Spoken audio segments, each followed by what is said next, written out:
I sent a provocative text just to spark some jealousy in my husband, but instead of reacting the way I thought he would, he just replied with 2 words, "Have fun." And then he disappeared from my life forever. This is Amelia's Stories, where I bring you true tales of love, betrayal, and the choices that change everything. If you're here for the first time, make sure to stay with me until the end. You won't want to miss how this story unfolds. Emily Carter was 28, a schoolteacher, and had been married to Ryan Carter for 4 years. Their marriage started with warmth, laughter, and late-night talks. But over time things changed. Ryan, a hard-working 31-year-old contractor, came home every night exhausted. He wasn't cruel or unkind, he was just distant. To Emily it felt like she was invisible. After months of trying to get his attention and feeling ignored, Emily made a decision she would regret forever. She typed out a flirty text to her co-worker Derek, someone she knew Ryan didn't like, and instead of hiding it she left her phone where Ryan would find it. She thought jealousy might wake him up, make him fight for her, maybe even remind him of how much he loved her. But Ryan didn't get angry. He didn't shout. He looked at the message typed "have fun," and walked out that very night. Emily was left staring at the door, her heart racing, realizing she might have just lost everything. Emily's hands shook as she dialed Ryan's number again, praying he would pick up. Each call went straight to voicemail. She rushed outside, only to find his truck missing from the driveway. Inside the closet his clothes were gone too. It wasn't just a fight, he had left. For the next few days she tried to cover the truth. When friends asked where Ryan was, she forced a smile and said he was out of town for work. When his mother called, Emily lied again, her voice trembling. But every time she hung up the phone, the silence of the empty house crushed her. She hadn't wanted this. She only wanted his eyes on her again, his arms pulling her close like they used to. She remembered their early years. Movie nights on the couch, Ryan leaving little notes in her lunch bag, the way he kissed her forehead before heading to work. Somewhere along the way, bills piled up, his long shifts drained him, and the laughter faded into tired conversations. Now instead of fixing things, she had pushed him out. Guilt burned her, but anger started to grow too. How could he leave so easily? Didn't vows mean fighting through the hard times? She told herself she only wanted attention, not to lose her husband. Yet in the quiet of her bedroom, resentment began to take root. If Ryan truly loved her, wouldn't he have stayed and fought? That bitter thought slowly started to poison her heart. Weeks dragged by, each day heavier than the last. Emily woke every morning hoping Ryan would walk back through the door, but the house stayed empty. His silence was unbearable and her calls still went unanswered. Finally, desperate for answers, she drove across town to his sister Rachel's home. Rachel opened the door with a guarded look, her arms crossed tightly. "He's staying with me," she said before Emily could even ask. Emily's breath caught. "Please, Rachel, I just need to talk to him. It was a mistake, just a stupid text. I never meant." Rachel's eyes hardened. "A harmless text. Is that what you call it? You dangled infidelity like bait and now you're surprised he walked away." The words cut like glass, sharp and cold. Emily's protests died on her lips. Rachel didn't invite her in. She didn't offer comfort. She simply stood there, shielding her brother from the woman who had broken his trust. Tears blurred Emily's vision as she stumbled back to her car. Driving away, the weight of Rachel's words sank deep. Ryan wasn't coming back. He didn't even want to see her. To him she was already gone. Humiliation twisted into something darker inside her chest. If he could abandon her so easily, maybe he had never truly loved her at all. The thought festered and with it grew a dangerous resolve. If Ryan wanted to erase her from his life, she would make sure he felt her presence another way, through revenge. Emily sat alone in the quiet house, every creak of the floorboards echoing like a reminder that Ryan wasn't coming back. Days stretched into long nights and in the silence her thoughts grew louder. She began to convince herself there had to be another woman. Why else would he leave so quickly?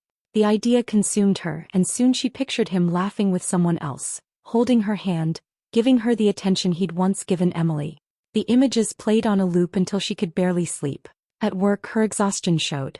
Derek Lane, the co-worker she had once used for that reckless text, noticed the change. "You look like you haven't slept in days," he said softly, his eyes lingering a little too long. His tone carried sympathy, but underneath it, a hint of flirtation. Emily didn't stop him. When Derek suggested she deserved someone who truly valued her, she felt a strange rush of power. Ryan hadn't fought for her. He hadn't even cared enough to confront her. But Derek, he was there, giving her the attention she craved. So Emily let herself drift into something casual with him. It wasn't love. It wasn't even comfort. It was revenge twisted and cold. Each time she answered Derek's calls or let him take her out, she told herself, if Ryan already believes I'm unfaithful, then I'll give him a reason to believe it. What began as loneliness slowly turned into a dark game of spite. Derek's presence grew heavier in Emily's life. What had started as casual meetups turned into him calling more often, wanting her time, asking questions about where they stood. He made it clear he wanted more than stolen nights and whispered talks. But Emily couldn't give him what he wanted. Her heart and mind were still chained to Ryan, even if he had abandoned her. Then one evening fate twisted the knife. Emily was at the grocery store pushing a cart half empty, when she spotted Ryan a few aisles away. He looked different, healthier, sharper, as though the weight she carried had lifted from him. He glanced at her, nodded politely, and kept walking. No anger, no questions, not even curiosity. That indifference hit harder than any cruel words. Emily's chest tightened, rage boiling up until she couldn't stop herself. She cornered him near the checkout, her voice rising. You left me for another woman, didn't you? That's why you walked out. Heads turned as shoppers froze to watch. Ryan's calm gaze met hers. His voice was steady, almost gentle. No. I left because you showed me who you really are. Then he turned away, leaving her standing there with her heart in pieces. The words echoed long after he was gone, haunting her. Derek's affection meant nothing compared to Ryan's cold dismissal. That night, humiliation hardened into something darker. If Ryan thought walking away was enough, Emily would make sure he felt the consequences of leaving her behind. Emily's thoughts twisted darker with each passing day. If Ryan could walk away without looking back, then she would make him feel the loss in a way he couldn't ignore. She told herself love had turned to war, and in war nothing was off limits. She began whispering in the right ears around town. At the diner she hinted that Ryan had a temper. At the salon she murmured about how controlling he used to be. The stories spread quickly, but instead of people turning against him they pushed back. Neighbors who had known Ryan for years defended him fiercely. Ryan? No way. He's one of the most reliable men in this town, one said. Another added, that man works his hands raw to take care of people. Every rumor Emily planted seemed to boomerang, leaving her looking like the bitter one. Derek, seeing her unravel, tried to pull her back. Emily, this isn't healthy. You're crossing lines you can't undo. His voice was worried, almost pleading. But Emily's eyes burned with obsession. If Ryan can erase me from his life, then I'll erase him from everyone else's, she spat. That declaration marked a shift. It was no longer about winning him back or even hurting him a little. It was about control, about making sure he couldn't stand untouched while she drowned in the consequences of her choices. Her revenge was no longer a thought. It was a mission, and it was starting to consume her. Foster the wheel Neil Robert fellow and the Henish net is now with me is that it arts the help. Senit my it versus ish foster his nivn. In almost in law with thinger it's slime nips. See what they out home snip foster chin up ish. Your own it nurse ever. I may hear by Albert one this unit sap see it. Oh, the blow marks in here. It's not sealing out fish no. Zero out of not starts that they're telling it out. Sissem after said net zero mem siege the loch but I don't wish the refagee. Nay, and in the will be finished that I see in vino. Her off another east matter heavy. He'll do by nerve off the her wife out surface is the mixwood. Snimmer off. Arts in us react and shall throw shower and the singing all of lots now in your damage. Stop fly out with nidrail for next and her sharp if it here when if your vet love I will not that's your looking is that enough. Spare one out the near the snails now scattered. And I get him on the deal be rich so I out and then all Algan Murph of Nilf was in Murphan. He'd all fought his lumps and laugh, but snelly I see up the Irish serving of a mother on gation up of a English darkness cashed snow works in there. Oaks and Murph's lockers nay not the wings up no for or worth bang a spotsish. That for I get in a miller at wine is net the Murph's alker love for her steel fial snow. He had in his half sheet the real circular zeal. It's this girl and it follows Nil. And while later that fell the wheel met. Sniff the night now not skifflets and chessburnies. Wish there did not from the great. Stand other hill. Murmuring villain and get sure heavy. Yeah, what called the nurse net. He'll out that's he. Here I am a with honor. And I can in your half if no more feel what in the fast safe snare. Snash the kishner snash the nerve get me get. Spas it nits spalach gilma. Snell ass off move. Help we smeg in the fast am face it fella. and Emma were the nerve revealing the Dahan such was near vet like be, snishel stagging, so I deep deemed in a week. The curving line of their beat, the first brush of the whip share with the one, whoopsie healing off, lights richter in area, zorpsio versus the last thing in sil, socks small, right, that's now. He'll see you a certain night, but he help, share him rather often that he help one is dynamic. If he labor here, she be what I was awkward at net seals and the shazzy cat, shower it nerf and it idle much through. Where has it made that my house is the moment. Right, seal base, you 1 year, him for the did rock the mock, God and the free be, and they are resitting in image, sap, shook be limited, and they are hanging a low few days as a hell sheer. Or the strong machine in what sober, so I saw here with ears for fishing in vino.